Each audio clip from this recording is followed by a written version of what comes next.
Hello मेरे प्यारे प्यारे स्टूडेंट स्वागत है आपका अपने चैनल असिस्टर बस्ती वाले में। स्टूडेंट, अगली वीडियो में हमने पढ़ा था पदार्थ के बारे में। पदार्थ क्या है, किन कणों से मिलकर बना है, जो कि हमारा इंट्रोडक्शन वीडियो था, पार्ट 1। आज हम पढ़ेंगे पदार्थ की अवस्थाओं के बारे में। पदार्थ के कितने पार्ट होते हैं, कितने भागों में बांटा गया है, उनकी कितनी अवस्थाएं होती हैं। तो आइए देखते हैं। पदार्थ यानी द्रव, दोनों चीजें एक ही हैं हमारी। ठीक है। कुछ बच्चे हमारे कंफ्यूज होते हैं, जो सीबीएसई बोर्ड वाले होते हैं वो बच्चे हमारे कंफ्यूज हो जाते हैं कि द्रव और द्रव में कंफ्यूज हो जाते हैं। तो कंफ्यूजन ना हो इसलिए पदार्थ या द्रव दोनों चीजें एक ही हैं। इनको दो भागों में, मुख्यतः दो भागों में वर्गीकृत किया गया है। कौन कौन से?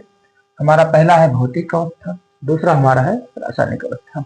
दो भागों में वर्गीकृत किया गया है पदार्थ को। तो आइए हम देखते हैं भौतिक अवस्था के आधार पर कितने पार्ट होते हैं और रासायनिक अवस्था के आधार पर कितने पार्ट होते हैं। तो पहले हम देखते हैं हमारा भौतिक अवस्था के आधार पर कितने पार्ट होते हैं। इसके 5 पार्ट होते हैं। कौन कौन से होते हैं, आइए एक एक करके इनको देखते हैं। पहला हमारा है ठोस, जिसको आप बहुत पहले से पढ़ते आ रहे हैं 6, 7, 8 में। दूसरा हमारा है द्रव, जो बच्चे हमारे इसी में कंफ्यूज होते हैं, द्रव और द्रव में। तीसरा हमारा है गैस,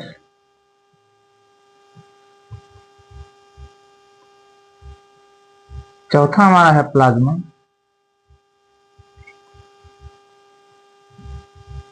और जो पांचवा हमारा है वो है बीईसी, जिनको बोलते हैं बोस आइंस्टीन कंडेंसेट।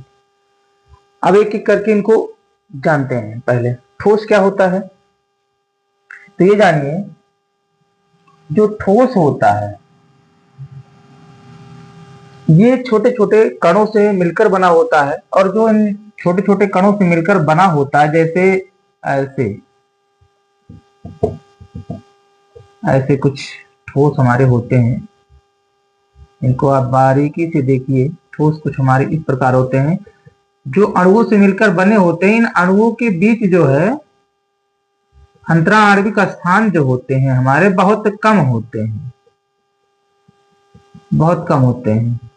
ऐसा कर सकते हैं, जिन कणों से मिलकर बने होते हैं ये कण क्या होते हैं, एकदम सटे सटे होते हैं, एकदम पास पास में होते हैं। वही बात कर लेते हैं अगर द्रव की, तो द्रव में इसकी अपेक्षा जो है थोड़ा दूर दूर होते हैं भैया। इसकी अपेक्षा, ठोस की अपेक्षा थोड़ा दूर दूर होते हैं। ठीक है, ये हमारा द्रव हो गया। गैस की बात करें तो यही कण जो है बहुत दूर दूर होते हैं, यानी किसकी अपेक्षा, गैस की, द्रव की अवस्था, मतलब अपेक्षा जो है द्रव की अपेक्षा, जो गैस में इनके अणु क्या होते हैं, दूर दूर होते हैं। ठोस और द्रव दोनों की अपेक्षा में जो गैस के अणु होते हैं वो बहुत दूर दूर होते हैं। ठीक है। तीसरा हमारा है प्लाज्मा।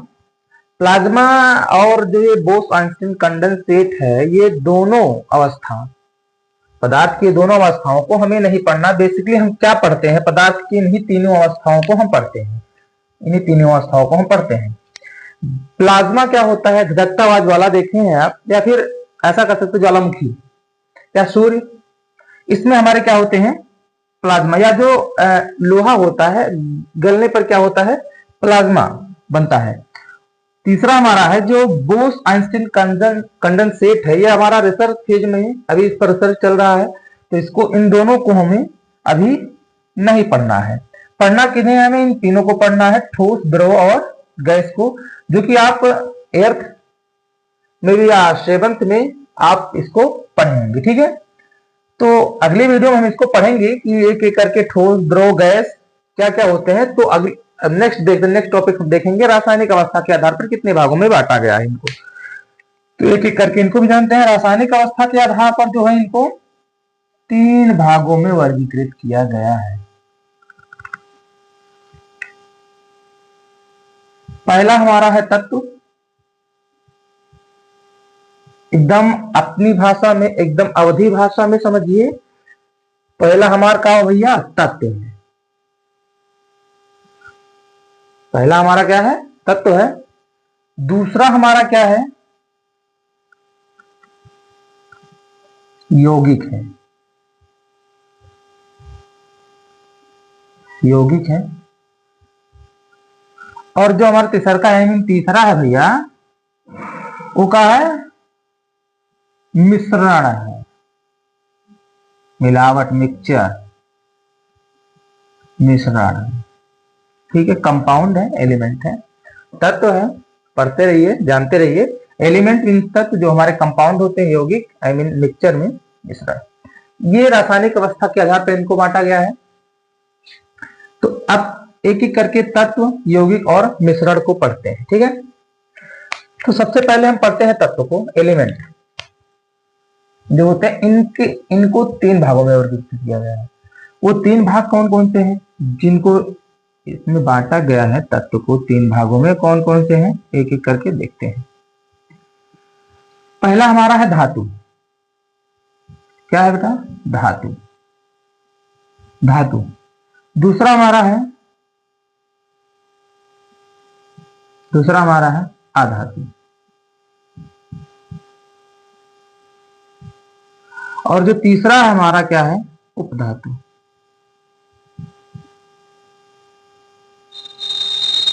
उपधातु। देखिए, पहला हमारा है धातु, जिसको बोलते हैं क्या? मेटल। दूसरा हमारा है अधातु, जिसको बोलते हैं नॉन मेटल। तीसरा हमारा है उपधातु, जिसको बोलते हैं मेटलॉइड, यानी उपधातु। तो एक एक करके इनको हम थोड़ा बताते हैं इनके बारे में कि जो धातु होता है वो क्या होता है? चालक होता है। उसको हम चालक भी बोलते हैं। चालक मीन्स क्या हो? जिसमें करंट फ्लो होता है, जिसमें धारा बह सकती है। दूसरा हमारा है कुचालक। कुचालक होता है क्या है भैया? जिसमें करंट फ्लो ना हो, जिसमें धारा ना बहे, जैसे कि हमारा मार्कर है। चालक जैसे हमारा तार है, कॉपर है, एल्यूमिनियम है। कुचालक हमारा जैसे लकड़ी है, सूखी। और उपधातु जिसको बोलते हैं अर्धचालक।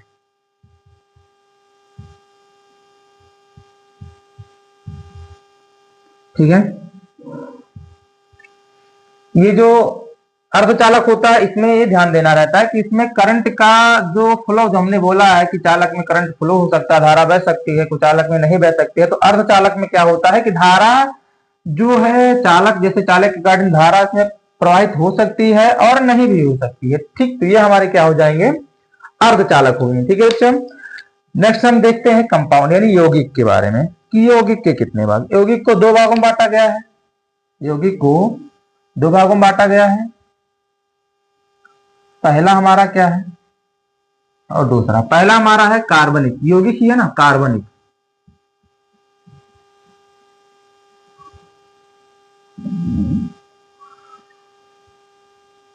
कार्बनिक यौगिक।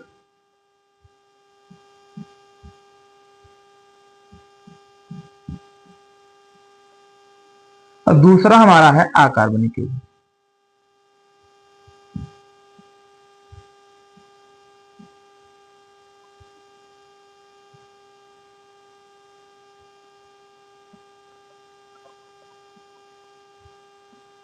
नमोए से आपको पता चल रहा होगा भैया कि ना हमारा कार्बनिक यौगिक क्या है, मतलब कार्बन तो होगा ना उसमें कुछ, तो हमारा CH4 है, हमारा क्या है? कार्बनिक यौगिक है। ठीक है, यही बात कर लेंगे अकार्बनिक यौगिक के। तो अकार्बनिक यौगिक जिसमें कार्बन की अनुपस्थिति हो ना हो, तो हमारा क्या हो जाएगा? H2O।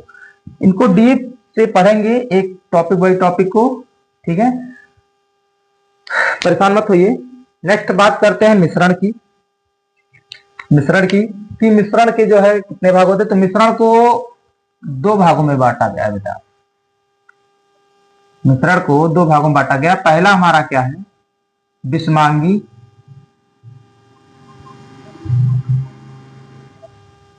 विषमांगी। और जो दूसरा है बेटा हमारा विषमांगी, और ये हमारा समांगी। मिश्रण लिख देते हैं, विषमांगी मिश्रण। और ये हमारा दूसरा समांगी, समांगी मिश्रण। ठीक है, तो आज के लिए इतना ही। अगली वीडियो में हम पढ़ेंगे तत्व के बारे में कि तत्व किनसे मिलकर बना है, धातु और अधातु और उपधातु से। तो धातु कैसे बनते हैं, अधातु क्या है, उपधातु क्या है, यौगिक क्या है। हमने केवल एक लाइकली ये आपको इंट्रो कराया है सबसे कि यौगिक क्या है, यौगिक के कितने भाग होते हैं। हमने ऑलरेडी बताया था कि पदार्थ के अवस्थाओं के बारे में पढ़ना है कि पदार्थ कितनी अवस्थाएं होती हैं, उन अवस्थाओं में कितने पार्ट वगैरह होते हैं, यही सब हमें पढ़ना था। तो हमने इसको पढ़ लिया। इनको दो भागों में बांटा गया मुख्यतः, भौतिक अवस्था और रासायनिक अवस्था। तो भौतिक अवस्था के आधार पर ये हमारे ठोस, द्रव, गैस, प्लाज्मा और बोस-आइंस्टीन कंडेंसेट ये हो गया। और जो रासायनिक अवस्था के आधार पर हमारे तीन भाग थे, कौन कौन से, तत्व, यौगिक और मिश्रण, यानी कि एलिमेंट, कंपाउंड और मिक्सचर। तो तत्व को तीन भागों में बांटा गया, धातु जिसको हम चालक बोलते हैं, अधातु जिनको कुचालक बोलते हैं, और उपधातु जिनको हम क्या बोलते हैं, अर्धचालक। ये बात होगी तत्व की। दूसरी बात हमारी क्या थी भैया, यौगिक की। यौगिक को कितने भागों में बांटा गया, दो भागों में। हमारा पहला क्या था भैया, कार्बनिक यौगिक, दूसरा हमारा अकार्बनिक यौगिक। जो कार्बनिक यौगिक नाम से आपको पता चल रहा है कार्बन, जिनमें कार्बन की उपस्थिति हो, तो CH4 में कार्बन की हमारी उपस्थिति है, तो हमारा यौगिक कौन सा होगा, कार्बनिक यौगिक। H2O में हमारी कार्बन की उपस्थिति नहीं है, इसलिए हमारा क्या होगा, अकार्बनिक यौगिक होगा। ठीक है। तीसरी हमारी क्या थी, मिश्रण। मिश्रण हमारे दो प्रकार के होते हैं, कौन कौन से, एक विषमांगी, दूसरा हमारा सवांगी। इसके बारे में थोड़ा डिस्कस करते हैं। विषमांगी क्या होता है, जिनमें मिश्रण जैसे चीनी या पानी को अगर हम मिलाएंगे तो आपस में मेल्ट हो जाएगा, मिल जाएगा, तो हमारा समांगी हो जाएगा। लेकिन अगर बालू और पानी को मिलाएं तो हमारा नहीं मिलेगा, वो उसलिए हमारा क्या हो जाएगा, विषमांगी मिश्रण हो जाएगा। अगली वीडियो में हम टॉपिक बाय टॉपिक सबको पढ़ेंगे, क्लियर करेंगे। ये हमारा जो पार्ट 2 वीडियो था। अगली वीडियो कंटिन्यू जब करेंगे तो उसमें हम सबको डिफाइन करेंगे एक एक करके। तब तक क्लियरेस्ट ऑफ लॉक पढ़ते रहिए, ध्यान देते रहिए। और इस चीज पे अगर बेसिकली आपने ऑलरेडी वैसे चीजें, इतनी चीजें तो आप पढ़ते आ रहे हैं, इन्हीं चीजों से आपको बहुत इंट्रो करवाना है। तो अगली वीडियो में मिलते हैं, तब तक के लिए बेस्ट ऑफ लक।